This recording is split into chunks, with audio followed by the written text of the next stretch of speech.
अज़ीज़ान गिरामी मोहतरम हज़रात, अस्सलामु अलैकुम रहमतुल्लाहि व बरकातुहू।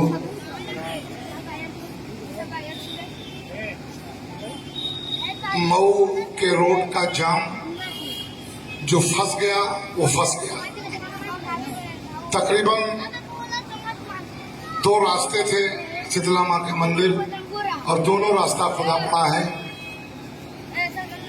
रास्ते में माने हमारे कायद के सीनियर लीडर हमारे बीच में मंच पर यासीन निजाम साहब नाम लेने में वक्त की कमी हायल है, उससे बात किया। अज़ीज़ान गिरामी मोहतरम हज़रात, आप ये सोच रहे होंगे, खासकर वो सियासी ज़हन रखने वाले लोग जो 75-76 सालों से भारतीय जनता पार्टी को हरा रहे हैं, सपा बसपा कांग्रेस लोकदल जनता दल को जिता रहे हैं, अब उनकी फिक्र और बढ़ गई होगी कि आखिर ये लोग जो मुसलसल 15-16 सालों से मेहनत कर रहे हैं, आखिर ये लोग बास कब आएंगे, मानेंगे कब। हम ऐसे लोगों से, अपने भाइयों से बड़ी ही मोहब्बत के साथ हम उनसे अपील करेंगे, दरख्वास्त करेंगे कि जहां भी आप बैठे हैं, जहां भी तशरीफ फरमा है, हमारी आवाज आपके कानों तक पहुंच रही है। बराए करम 15-20 मिनट अपने जहन को, अपने मिजाज को हम लोगों के हवाले कर दें। और अगर सच्चाई हो, ये 20 पार्टी के जो यहाँ पर दीवाने बैठे हैं, जो इस वक्त बार बार हर इलेक्शन में, हर चुनाव में सलाउद्दीन भाई युवा अध्यक्ष हैं और उनकी पूरी टीम, सौदागर, तमाम लोग बैठे हैं, हर इलेक्शन में आपसे इसी तरीके से स्टेज लगाकर आपसे बात करते हैं। आखिर ये लोग मानते क्यों नहीं? इनका मकसद क्या है? क्या ये हकीकत में दीवाना हो चुके हैं? क्या ये भी हकीकत है कि ये समझ नहीं पा रहे हैं? मेरे अजीज, याद रखिएगा कि अगर यही चंद दीवानों ने खामोशी अख्तियार कर ली और अपने घरों में बैठ गए, तो किसी भी सियासी जमात पर आज कोई माँ का लाल ऐसा बेटा नहीं पैदा किया है जो 20 पार्टी के सिपाहियों की बात का मुकाबला कर सके और उनकी दीवानगी का सबूत दे सके। आपने तो हमेशा 75-76 सालों से सपा बसपा कांग्रेस भाजपा को हराया, जिताया और भारतीय जनता पार्टी को हराने का काम किया।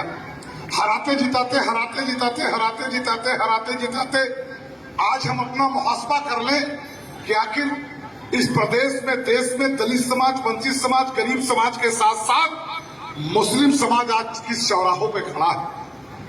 हम अपना मुहासबा कर लें। हमें दूसरों की फिक्र नहीं, हम अपने आने वाली नस्लों की फिक्र कर लें। क्या भारत का संविधान हमें इजाजत नहीं देता कि इस प्रदेश में, देश में अपनी सियासी तंजीम, सियासी जमात, सियासी पार्टी बनाकर इस देश में बसने वाले अति दलित, अति पिछड़े तमाम दलों से, लोगों से मोहब्बत से हम अलायंस करके, मिशाक करके, गठबंधन करके अपने आप को हम लोग इस आने वाली नस्लों की हिस्सेदारी की लड़ाई लड़े? क्या ऐसा नहीं हो सकता? बिल्कुल हो सकता है।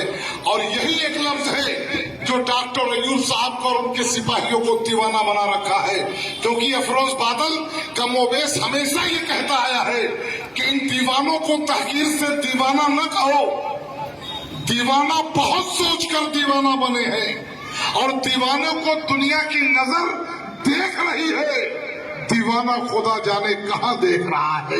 ये तो हिस्सेदारी की बात कर रहे हैं, ये तो आज आपको ताकत देने की बात कर रहे हैं। मेरे अजीज, मुल्क को आजाद हुए तकरीबन 56-57 साल, 75-76 साल बीत गए। इन आजादी के बाद आखिर हमने क्या खोया और समाज के लोगों ने क्या पाया?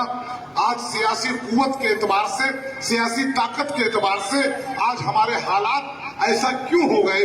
इसी पर 20 पार्टी के सिपाही कमोबेश जब भी चुनाव आता है अपने उम्मीदवार कमजोर ही सही लेकिन लेके मैदान में खड़े हैं। और हमें यकीन है कि हमारा याकूब अंसारी, जिसका चुनाव निशान कांच का गिलास है, बज़ाहिर वो दौलत की बुनियाद पर कमजोर हो सकता है, बापहली की बुनियाद पर कमजोर हो सकता है, लेकिन जिस दिन मऊ घोसी के गयूर हमारे भाइयों ने उसे ताकत दे दिया तो उससे मजबूत कोई नजर नहीं आएगा। न राय साहब आएंगे, न शाह साहब आएंगे। अरे आप कैसे, कब, कितना बर्दाश्त करोगे भाई? इससे पहले आपने जिसको मेंबर ऑफ पार्लियामेंट बनाया था 5 साल तक चेहरा नहीं देख पाया। एक राय साहब गए तो दूसरे राय साहब आ गए। क्या गारंटी है कि इनका चेहरा आप देख पाओगे? 5 साल तक पता ही नहीं चला कि हमने सांसद पैदा किया था। हमने हकीकत में, अब फिर दूसरे राय साहब को, क्या यहां पर पीस पार्टी की कयादत में अगर हम लोगों ने अपना उम्मीदवार दिया है और आपके वोटों की हिमायत हो जाए तो मैं दावे के साथ कहता हूं कि आप चुनाव जीतेंगे। और अगर नहीं जीतते हैं तो 2027 में आपके वोटों के बदौलत जिसको कर्ज लगेगी इंशाअल्लाह वो हाथ मिलाता नजर आएगा, आपसे आपकी हमदर्द दिखाता नजर आएगा, आपसे मोहब्बत के साथ आपसे अपील करता नजर आएगा। यही तरीका है इस मुल्क में जीने का। जिस समाज के पास अपनी पार्टी, अपना झंडा, वो समाज आज हिस्सेदार है। हम अगर यकीनन अकल नहीं लगा सकते तो कम से कम नकल तो कर ले साहब। छोटे छोटे समाज के लोग आज पार्टी बनाए तो आज उनके पास पार्टनरी का सबूत है। आप देखिए राजभर समाज आज से 15 साल 20 साल पहले किसी जमात, किसी पार्टी का हिस्सा हुआ करता था। उसने अपनी पार्टी बनाई तो आपने देखा होगा कि आज की तारीख में मोदी जी ने उसे हिस्सेदारी दे दिया और पार्टी बनाकर, पार्टनर बनाकर आपके सामने बैठा दिया। इसी साथ एक छोटा सा समाज, राजभर समाज, आज वो हिस्सेदार हो गया। निषाद समाज, जो बेचारे कभी तालाबों की जीनत हुआ करते थे, जब पार्टी बनाया तो योगी जी, मोदी जी ने उसे पार्टनर बना लिया। आज हिस्सेदार, आज आपके सामने हिस्सेदार हो गया। एक छोटा सा समाज जिसे पटेल समाज कहा जाता है, जब उन्होंने अपनी पार्टी, अपना झंडा बनाया तो आपने देखा कि मोदी जी अनुप्रिया पटेल को हिस्सेदार बना लिया। आज वो समाज हिस्सेदार हो गया है। अल्लाह वालों, आप कब समझोगे इस जमीन पर अगर हकीकत में बाबा साहब अम्बेडकर ने हमें भारत के संविधान में हक दिया है कि आओ आप अपने हकूक को ले लो, तो याद रखना उसी संविधान ने हमें यह भी हक दिया है कि उस समाज को तब तक सम्मान नहीं मिल सकता, उस समाज को तब तक हिस्सेदारी नहीं मिल सकती जब तक अपने पैरों पे खड़े होकर अपने बीच से अपना कोई रहबर नहीं बना सकता, अपना कोई लीडर नहीं पैदा कर सकता। और जब तक नहीं करेंगे तब तक हमें कोई कुछ देने वाला नहीं है। यही वो फिक्र है जो हम लोग, हमारे राय, हमारे कायद, हमारे राष्ट्रीय अध्यक्ष डॉक्टर मोहम्मद अय्यूब साहब, आप अच्छा एक ईमानदारी से बताना, खासकर वो लोग जो समाजवादी का परचम लेकर अंगड़ाइयां ले रहे हैं कि मेरा राय जीतेगा, जो बसपा का परचम लेकर अपनी बहन जी को जिता रहे हैं, आप बताओ कि उस जीत में आपको क्या मिलने वाला? 76 साल हो गए मुल्क को आजाद हुए, हमने जिसे हराया, आज बाबा साहब हमें बुलडोजर लेके ढूंढ रहे हैं भाजपा के नाम पर, और हमने जिसे जिताया वो भी हमारा न हुआ। न खुदा ही मिला, न सनम ही मिला, न इधर के हुए न उधर के हुए, आज भी चौराहे पर खड़े हैं। मैं सच्चाई के साथ कहता हूं, एक मिसाल देके अपनी बात को आगे बढ़ाना चाहता हूं। ये तमाम दुकानें लगी हैं आपके सामने, एक दुकान अगर यहाँ पर आप भी लगा लोगे तो ग्राहक आएंगे, इंशाअल्लाह का वादा है रिस्क देने का। एक तीसरी दुकान लग जाए, खिरीबाग का मैदान का बिल्कुल सस्ता जाएगा। लेकिन हम लोग कोई दुकान न लगाएं, चौराहे पे खड़े होकर सारी दुकानों की बुराई करें, कहीं इसका मामला नहीं सही है, इनका सामान नहीं सही है, इनका चाय नहीं सही है, तो सारे दुकान वाले हमारे दुश्मन हो जाएंगे। अगर उसी के बगल में हम दुकान खोल लें तो पड़ोसी हो जाएंगे, हमें इज्जत मिल जाएगी। हम सियासत के मैदान में 76 सालों से कभी इनका जिंदाबाद, कभी उनका मुर्दाबाद, अगर काश की इस पर काम किए होते तो आज की तारीख में आपके पास, हमारे पास भी हमारे आने वाली नस्लों की हिस्सेदारी का इस मुल्क में यहाँ की हुक्मरान तय कर चुके होते। मेरे अजीज, जिस डॉक्टर अय्यूब को लोग, सपा बसपा कांग्रेस के लोग, हमारे भाई पानी बगैर पानी पिए जो बड़ी तादाद में जिसको कोसते हैं कि अल्लाह जाने डॉक्टर अय्यूब को क्या हो गया, याद रखना अगर डॉक्टर अय्यूब साहब का मकसद सिर्फ विधायक, एमपी और मंत्री बनना होता तो सबको पता है कि लखनऊ में दुकानें खुली हैं, कोई भी चले धन के बुनियाद पर टिकट लेके चला है। और अल्लाह ने मेरे राहबर को इतना दिया है कि एक ही वक्त में चाहे तो 4-5 टिकट खरीद सकता है, 4-5 टिकट। लेकिन डॉक्टर अयूब को पता है कि पार्लियामेंट में एमपी विधायक नहीं बोलते, पार्लियामेंट और असेंबली में पार्टी बोला करती है, पार्टी के मुखिया बोला करते हैं, पार्टी का मैनिफेस्टो बोलता है, पार्टी का आईन बोलता है, पार्टी का बायोलॉजी बोलता है, पार्टी की घोषणा पत्र बोलती है। आप देखते हैं जब चुनाव खत्म होता है बाकायदे पार्लियामेंट सज जाती है, तमाम समाज की हिस्सेदारी तय होने लगती है। समाजवादी के नाम पर यादव भाई का बेटा आगे बैठकर हिस्सा लेने की बात करता है, बहुजन समाज के नाम पर दलित भाई का बेटा आगे बैठ के हिस्सा लेने की बात करता है, पंडित समाज का बेटा कांग्रेस के नाम पर आगे बैठ के हिस्सा लेने की बात करता है। लेकिन जब उसी पार्लियामेंट में अल्पसंख्यक मुस्लिम समाज, वंचित समाज, दलित समाज का मामला आता है तो एक भी सांसद ऐसे नहीं है 1947 से लेकर आज तक कि जो बैठकर आपके हुकूक की बात कर सके, क्योंकि पार्लियामेंट का यह वसूल है कि पार्लियामेंट में पार्टी की आईन और पार्टी का मैनिफेस्टो बोलेगा।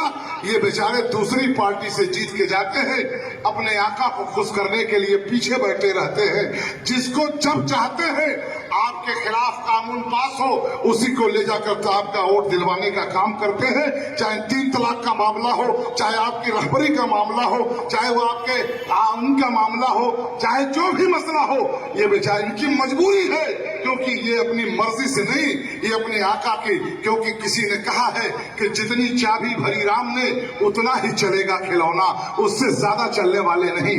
आखिरी में एक अपील करते हुए, क्योंकि कुछ ही देर के बाद ईशा की अजान होगी और हमें उम्मीद है कि अगर हमारे कायद डॉक्टर अयूब साहब को आने में देर होगा तो मैं चाहूंगा कि ईशा के बाद तो आप लोग बैठे सुने डॉक्टर अयूब साहब को। अगर लगता है कि डॉक्टर साहब गलत कह रहे हैं तो यहीं बैठेंगे टेबल पर, आप उन्हें समझाने का काम करें, क्योंकि 15-16 साल हो गया ये दीवाने दर दर के हम लोग ठोकर खा रहे हैं, हमें पता ही नहीं। यकीन मानिए, क्योंकि हमारा मानना है कि गमे जिंदगी का मुझ पे ऐ दोस्त असर नहीं है, गमे जिंदगी का मुझ पर ऐ दोस्त असर नहीं है। हम तुझी पे मर रहे हैं, तुझे कुछ खबर नहीं है। हम जिसके लिए मर रहे हैं वो बेचारा सपा में बैठा है। आज हमारे नौजवानों की जवानियां समाजवादी के नाम पे कुर्बान हो रही है, हमारी बाइकों की रैलियां समाजवादी के नाम पे कुर्बान हो रही है। क्या समाजवादी में आजम खान से बड़ा भी कोई लीडर था? कहां है आजम भाई? कौन सा गुनाह कर दिया? तारीख गवाह है कि आजम खान अगर मैदान में निकल होकर मुलायम सिंह यादव, स्वर्गीय मुलायम सिंह यादव की पहचान न कराया होता तो आज समाजवादी उत्तर प्रदेश में पैदा न हुई होती। कौन सा पाप कर दिया भाई आजम ने? कौन सा गुनाह?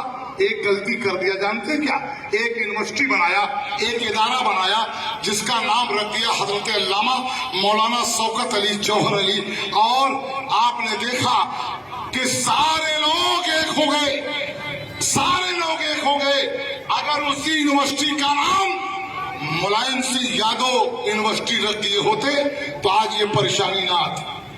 डॉक्टर लोहिया अल्लामा जौहर अली रख दिया। हमारे बीच में हमारे प्रत्याशी जी आगे जोरदार तालियों से इस्तकबाल कर दे। याकूब अंसारी साहब तशरीफ फरमा है, आप जोरदार तालियों से आप इस्तकबाल कर दीजिए इंशाल्लाह। अभी आपके यहाँ प्रोग्राम करके हम लोग चले आ रहे हैं, बहुत शानदार। 80% गैर मुस्लिम भाई थे जो मर्यादा पुरुषोत्तम राम के वंशज थे। जब वहां पर तर्क के हिसाब से बात रखे गया तो सारे साथियों ने कहा कि नहीं, जरूरत है कि भारत में एक ऐसा लीडर हो जो हर समाज की बात करे, जो हर समाज की हिस्सेदारी की बात करे। और डॉक्टर अयूब साहब वहां से बोल के निकल चुके हैं, आपके बीच में पहुंचेंगे इंशाअल्लाह। मैं सिर्फ आपसे ये कहने की गरज से हाजिर हुआ हूं कि ये चुनाव हकीकत में आपको लगता है कि हम जीत नहीं सकते, क्योंकि आप पहले से ही अपना फैसला कर लेते हैं कि जीतेगा वो जिसको हम वोट देंगे। नहीं, अगर आप अपनी ताकत को, अपने लोग, अपने वजूद को आप चाहे चाहते हो कि आने वाले कल में इंशाअल्लाह हमारा वजूद कायम हो और हर समाज की तरह हमारे बीच से भी हमारी हिस्सेदारी तय हो, तो हमें चुनाव निशान कांच के गिलास पर खड़े होकर वोट देना पड़ेगा और अपने वोट की गिनती करानी पड़ेगी। क्योंकि अलायंस और गठबंधन, आप देखिए दो गठबंधन बने यहाँ, एक इंडिया गठबंधन है और दूसरा एनडीए गठबंधन है। एक माननीय मोदी जी के नेतृत्व में है, एक माननीय राहुल गांधी और अखिलेश जी के नेतृत्व में है। जब डॉक्टर मोहम्मद अय्यूब साहब ने मोदी जी से तो नहीं मगर अखिलेश जी से कहा कि भाई हम लोग भी छोटे छोटे दल हैं, हमारे लोग भी चाहते हैं कि आप हमें हिस्सेदार बना लो, तो मेरे अजीज किसी ने यकीन मानिए डॉक्टर साहब की आवाज पे आवाज लब्बैक नहीं कहा। क्योंकि अखिलेश को राहुल को पता है कि जिस दिन हमारे बीच में हमारे कायद की आमद हो चुकी है, खड़े हो जाएं, डॉक्टर अय्यूब जिंदाबाद, पीस पार्टी जिंदाबाद, डॉक्टर अय्यूब संघर्ष करो, डॉक्टर अय्यूब संघर्ष करो, पीस पार्टी डॉक्टर अय्यूब, पीस पार्टी डॉक्टर अय्यूब, बुनकर का बेटा डॉक्टर अय्यूब, भारत का बेटा डॉक्टर अय्यूब, गरीबों का मसीहा डॉक्टर अय्यूब, गरीबों का मसीहा डॉक्टर अय्यूब, बुनकर का बेटा डॉक्टर अय्यूब, अपनी क़यादत जिंदाबाद, सबकी हिफाजत जिंदाबाद, सबकी हिफाजत जिंदाबाद, अपनी क़यादत जिंदाबाद, डॉक्टर अय्यूब जिंदाबाद, पीस पार्टी जिंदाबाद, याकूब अंसारी जिंदाबाद, कांच का गिलास जिंदाबाद, कांच का गिलास जिंदाबाद, खीरीबाग की आवाम जिंदाबाद, खीरीबाग की आवाम जिंदाबाद। जोरदार तालियों से इस्तकबाल कर ले अपने महबूब लीडर के, जोरदार तालियों से। अजीजान गिरामी, मैं पहला ताखीर अभी ईशा के अज़ान में कितना वक्त बचा है? टाइम बाकी है। सवाल करना होगा, जब डॉक्टर साहब बोल चुकेंगे सारे भाइयों से कहूंगा कि वो जरूर तशरीफ लाए। आइए फिर से वही बात कहते हुए कि गमे जिंदगी का मुझ पर ऐ दोस्त असर नहीं है, ये तुझी पे मर रहे हैं, तुझे कुछ खबर नहीं है, तुझे